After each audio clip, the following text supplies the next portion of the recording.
저 7가지를 한 묶음으로 묶어서 결론적으로 뭘 얘기해요? 서기관 비유를 해요.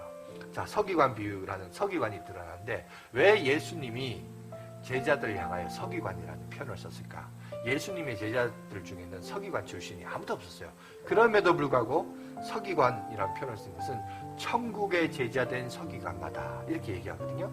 천국의 제자된 서기관이란 말은 지금 이 예수님의 제자들의 위치를 얘기하고 있습니다. 그리고 이 앞으로 이 예수님의 제자된 위치로서 그들이 해야 될 사명이 뭐냐, 사역이 뭐냐, 그것은 앞으로 너희들이 예수 그리스도의 사도로서 그리스도의 일을 서기관들이 하던 일들을 이어서 감당하게 될 것이다. 이 얘기를 오늘 우리에게 하고 있습니다. 그렇다면 우리가 좀 한번 주목해 봅시다. 서기관이 하는 일이 뭐냐? 서기관이 하는 것은 옛날에 구약에는요, 율법이 있습니다. 그 율법을 기억하고 적용하기 위해서는 그걸 책으로 만들어야 되겠습니다. 그런데 요즘처럼 복사기가 없어요. 뭐 제록스나 뭐 우리 교회에서 쓰는 또 전문, 그죠? 그런 복사기가 있으면 좋은데 그게 없어요. 옛날에는 없고 어떻게 했냐? 다 일일이 이렇게 보면서 옮겨 적었습니다.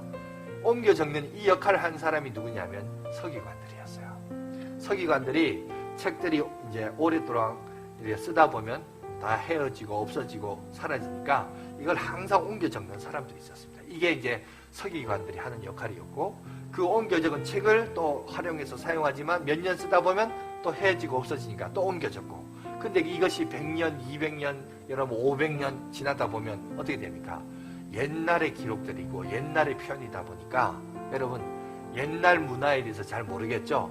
그러면 거기다가 이제 요즘식으로 말하자면 영상을 하나 띄우면 영상의 어떤 부분이 이해가 안 되면 그 영상을 설명하기 위해서 뭐 합니까? 댓글 쓰죠.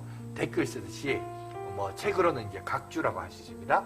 이 서기관들이 그 이제 옮겨 적고 빈 여백에다가 각주를 써요.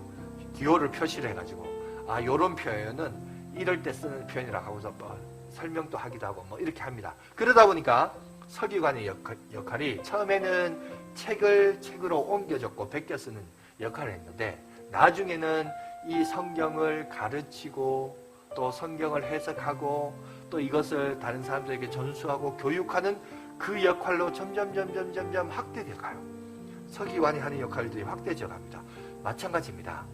모세 오경을 비롯하여, 그리고 여러분 이스라엘 역사는 하나님께서 자신을 계시하시고 보여주시는 역사였습니다. 그리고 그것을 선지자를 통하여 또 글도 표현했습니다.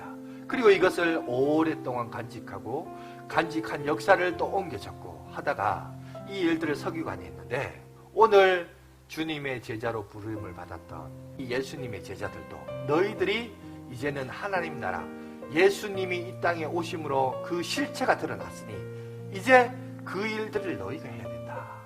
그래서 그 사명들을 감당하면서 여러분 신약의 복음서들이 적혀지기 시작했고, 사도 바울을 통해서 또 서신서들도 기록하게 된 내용이 그 일들을 오늘 예수님이 하고 있다는 겁니다. 그러면서 거기 보면 이런 단어가 나오죠. 새 것이 나오고 헛 것이 나와요.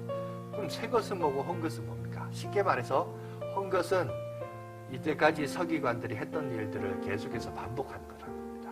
그럼 이때까지 서기관들이 했던 게 뭐예요? 바로 구약 성경을 옮겨 적였죠.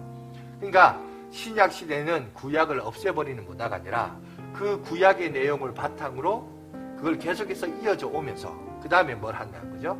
자, 새 것을 쓰는 거예요. 그래서 여러분 마지막에 뭐라고 얘기하고 있습니까? 거기 보니까 52절부터 예수께서 이르시되 그러므로 천국의 제자된 서기관마다 마치 새 것과 옛 것을 그 곳간에서 내오는 집주인과 같다. 자, 꺼내오는데 곳간에서 꺼내오는데 뭘 꺼낸다고요? 새 것과 옛 것을 같이 꺼낸대요. 새 것만 꺼내면 옛 것이 무거워지니까 맛이 없겠죠. 그러니까 어떻게 합니까? 새 것과 옛 것을 어느 정도 골고루 좀 섞어서 같이 섞어서 본다는 거죠. 그 말은 옛 것은 구약 성경이고 새 것은 뭐예요?